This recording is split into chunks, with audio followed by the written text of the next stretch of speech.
I don't know where sin came from. I don't know a theologian in all of history that has any explanation whatsoever for the origin of sin. And for that matter, I have no idea where God came from.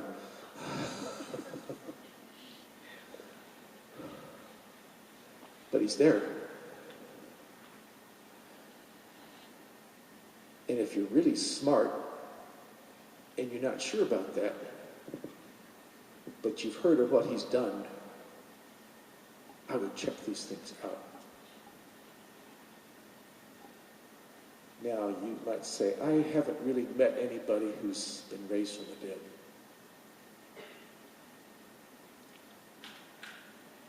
Well, basically you have. I'm standing here.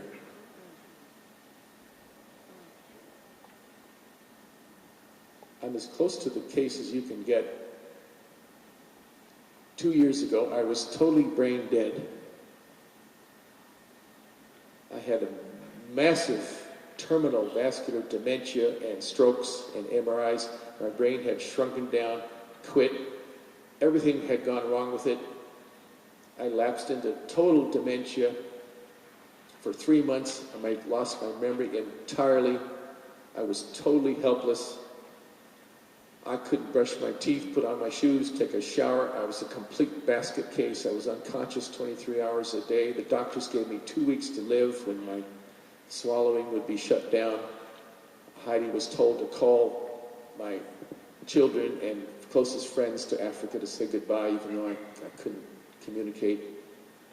And nobody in the medical profession has ever heard of anybody recovering from anything like that. And I'm here.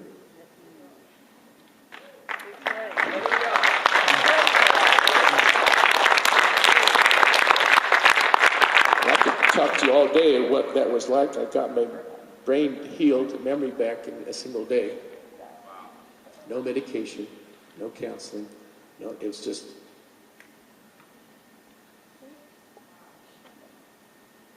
I've been to the gates of hell. I know what heaven feels like. I know what hell feels like. Basically, you are now without excuse, because I'm standing here talking to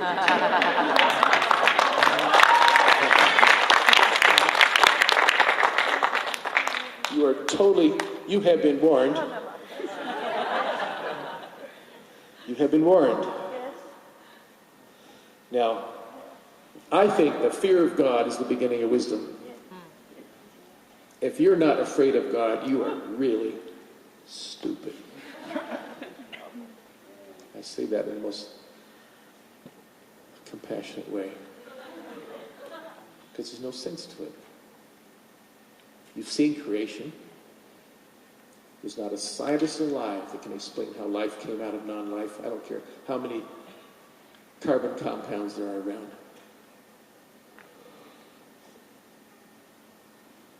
And you have a huge crowd of witnesses, if you're interested. If you're not interested, you don't see anything. If you're not interested, you don't think God's doing anything in the world.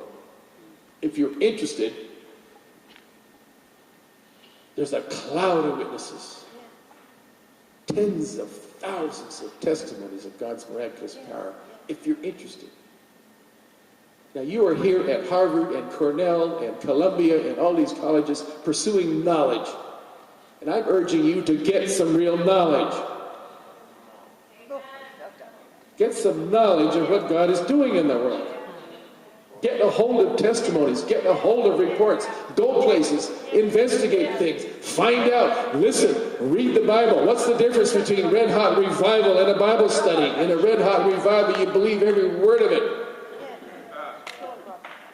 Jesus said, take no thought for tomorrow, what you're going to eat and drink and wear and go and live. And that's how Heidi and I went to the mission field. We went to the poorest, most devastated country in the world with no support, no plan, no resources, no nothing except Jesus saying, I'll be with you. Don't be like unbelievers. Don't imitate them. Don't act like them. The church is not a corporation. We don't use worldly leadership models. We don't use worldly fundraising methods. We don't use Our aim is not to just be better than everybody else. We are the kingdom of God.